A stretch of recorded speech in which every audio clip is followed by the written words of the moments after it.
The first of this week's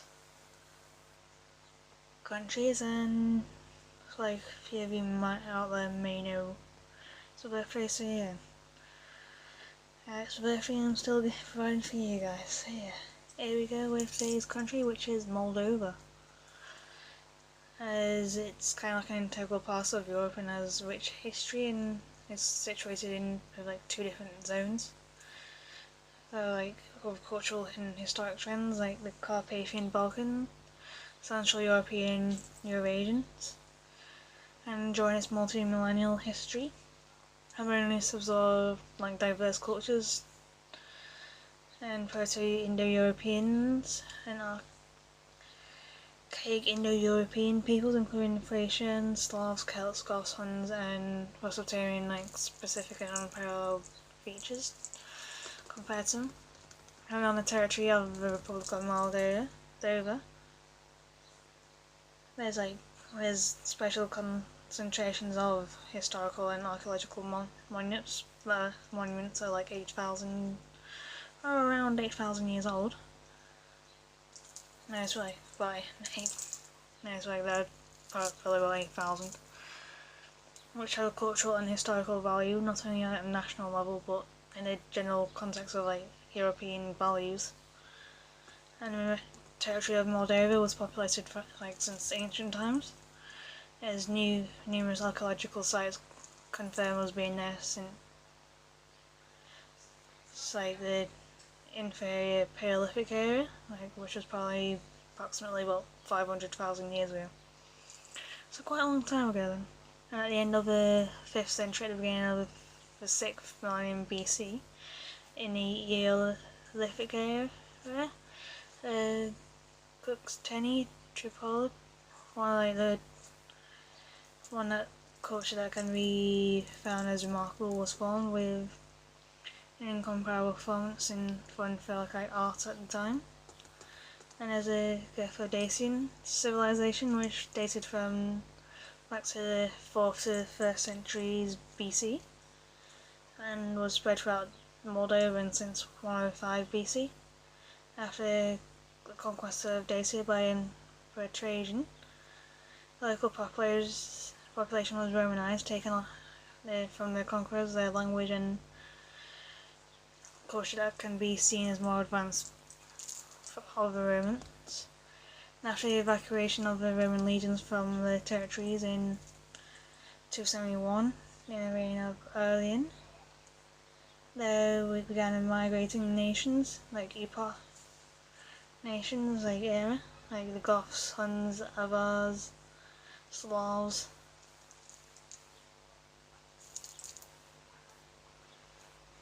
which ended up with the formation of a Moldovan feudal state in 1359 with Bogdan I, who is considered to be the founder. And in 1812, the result of the Russian-Turkish peace treaty signed in Bucharest, the eastern part of Moldova is situated between the Prut and Nistru rivers, named Bessarabia, was annexed by the Russian Empire, and being a Russian province until 1918. And in 1918, the Supreme Authority of Bessarabia, State Svatur Taji, decided to unite with Romania, and it lasted until 1940, when the country was annexed by what was then the Soviet Union.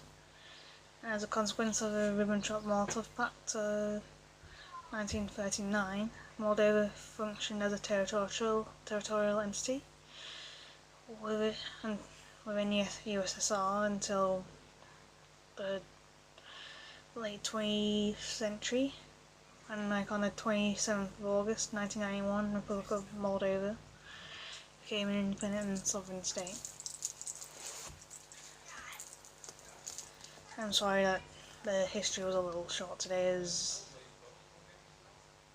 I couldn't actually find much, so I'll put the links in the description below as usual.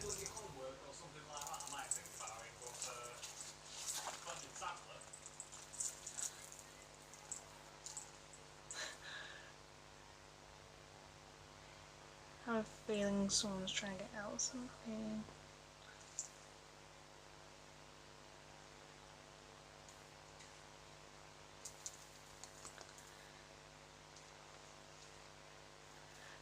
So yeah, moving on to the language quickly. Moldovan language, technically classified as a part of the Romanian language, and has complex political history surrounding its name and origin, as most scholars agree that the Moldovan is essentially the same language as Romanian.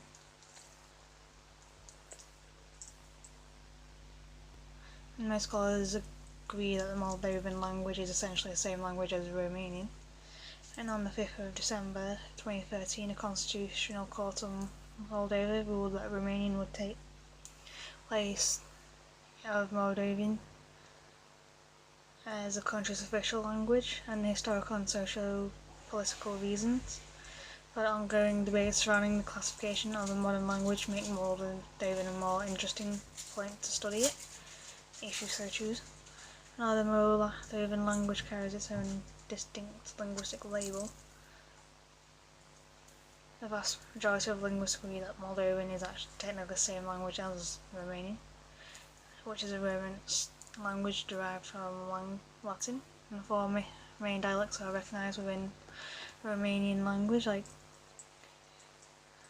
Aromanian, Macedo-Romanian, Megalano-Romanian, Istro-Romanian, and Daco-Romanian.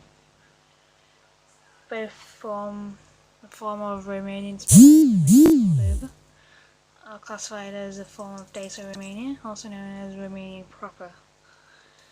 And on Romanian dialects, Aromanian is the most prominent, spoken primarily in Kosovo, Bulgaria, Serbia, Albania, and Greece, while the other two, Megalano-Romanian and Istro-Romanian, are spoken in parts of northern Greece. Croatians, Istria Peninsula respectively, are nearly extinct. As in early history, Daco-Romanian language finds its roots in Latin, once spoken in the ancient Roman province of Dacia. There is little information today about the early Dacians and their language, as it is known that the Dacians were conquered by the Romans around 106 AD, and subsequently exposed to the Vulgar Latin language used in the Roman Empire at the time, and the Roman colonizers enacted an intense agenda of Romanization, decimating the Vulgar Latin and forcing its use, so that it soon became the main tool of communication for business and government purposes in the province of Dacia. And in the 3rd century, the Roman Empire withdrew from Dacia, leaving a single Latin language influence in its wake. And scholars now believe that ancient Dacian language's influence on the Romans Latin, resulting in unique dialects that became the basis of the modern Daco-Romanian language. And from the 7th to the 7th century, the area of Dacia came under heavy Byzantine influence that had a significant effect on the language's development, and thanks to contact with the Byzantine forces, Dacians were introduced to a wide variety of other languages like the Greek, including Greek, Hungarian, Slavic tongues. And with the annexation of Moldova in the 1940s by the USSR, Moldova underwent a significant cultural shift that established a unique Moldovan identity, free of Romanian influence, and given the fact that the country shares a common border with Romania, it's like no surprise that Romania and Moldova do share some linguistic and cultural traditions, and the Soviet government sought to sever these ties. However, they took extreme measures to accomplish this. But Romanian intellectuals living in Moldova were persecuted or deported from the country, while the Romanian literature was officially banned, and the Soviet government also made efforts to promote Moldovan folk culture, which consequently flourished throughout the period, and the Soviet government took planned pains to subvert any evidence of Moldovan folk culture's Romanian origins, like the Papanica, which is Romanian originated moccasin that had been part of the traditional Moldovan national folk costume and was exchanged for a Russian-style boot. And the earliest known example of written data Romanian dates from around 1252. No, it's not 1521. Surprisingly, a Romanian dialect spoken in Kosovo, Bulgaria, Serbia, Albania, and Greece do not have any evidence of a written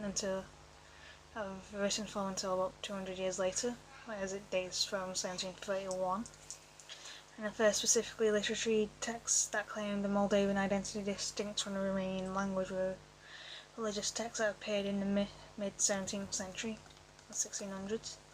And under Soviet rule, the Moldovan language underwent significant changes in keeping with the USSR's attempt to re-establish a distinct Moldovan identity, separate from Romania, and the Soviet scholars insisted that Moldovan was a distinct dialect from Dacio-Romanian, and the language was referred to specifically as Moldovan, in order to distinguish it from Romanian proper, and it was written using a Cyrillic alphabet and was also used by the Russian language, as Moldovan literature underwent significant developments during the Soviet era,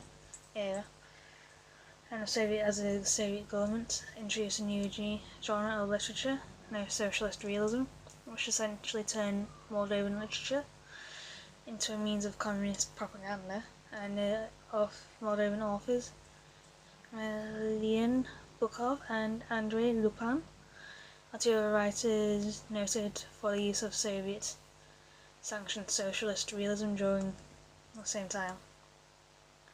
And the issues of whether Moldovan is a distinct language from Romanian remains a continuous debate, as it peaked when the Moldovan language was changed to Latin alphabet towards the end of the Soviet rule in 1989, and shift led many to argue that the language, which now shared a script of Romanian proper, should now be called Romanian, and the Moldovan constitution referred to the state language as Moldovan, while in 1991 Moldovan Declaration of Independence from the USSR refers to the language as Romanian, although it is generally acknowledged that Dacio-Romanian and Moldovan are essentially identical. The modern Moldovan people and country continue to emphasize the existence of a distinct Moldovan language.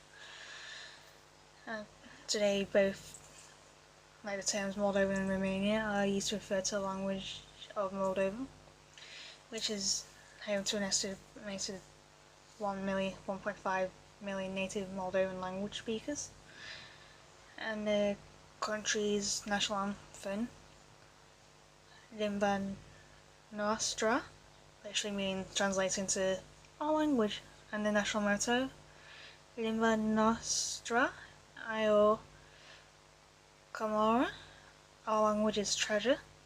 Both emphasize the Moldovan people's desire to maintain their distinct Moldovan linguistic identity.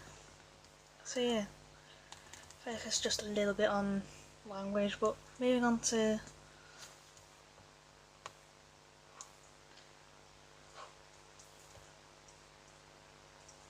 legends quickly.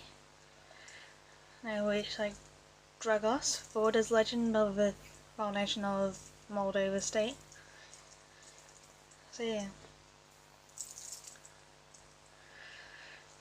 yeah, here we go with the legend, as it's the only one at the moment. There's a voivode named Dragos lived in part of Romania that is called Maramuresh, and he was a hard-working and a good ruler, and he was a skilled hunter and craftsman, and he liked to hunt bison, bears, deer, and wild boars and wolves.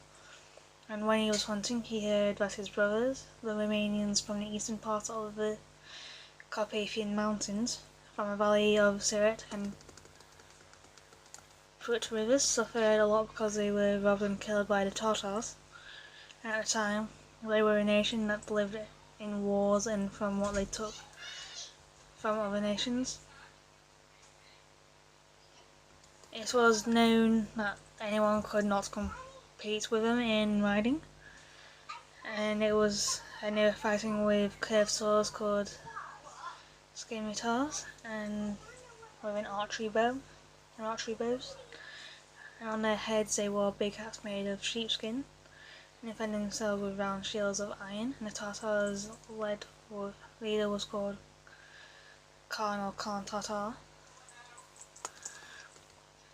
And with the brave men of Maramir's, Dragos crossed the mountains to the east to help his brothers fight the Tatars. And through the mountains on the way came an oryx or a bison. They led on a bull with spiky horns, with thick neck, strong hoofs and long black hair. And had wide and fierce eyes and wide nostrils. And Moldova Dragos' dog fell at the bison first as she ran after him, barking sharp, but no matter as fierce as the bison was, Dragos spotted it, and the arrow was strung it with a spear, injured and covered it in blood. The beast ran far through the forest with high trees. It also crossed the river with deep water, and Moldova ran after it trying to catch the beast, but the river was too deep and the waves were too fast, and Moldova unfortunately drowned. Around their houses, Dragos and his mighty men crossed the river, hit the bison right between the horns and finally knocked him down. And Dragos was very happy at the victory, but felt sorry for the loss of his dog. And pained Dragos commanded that the river to be called Moldova River. And he went on further downstream, studying those lands that no traveller had not discovered until then. And then Dragos went even further and helped the Romanians from that whole country to drive away the famous Tatars. And when he returned from the battle, victorious, the Romanians elected him as a ruler and invited him to lead that part of the country which they called Moldova, and the same as the name of the river about the name of his dog. And behind the legend, the Voivode Dragos, founded in 1359, the first independent country called Moldova, with the support of the Hungarian king who wanted to strengthen his protection against the Tatars. And as a commemoration, the seal of the new country was a head of a bull.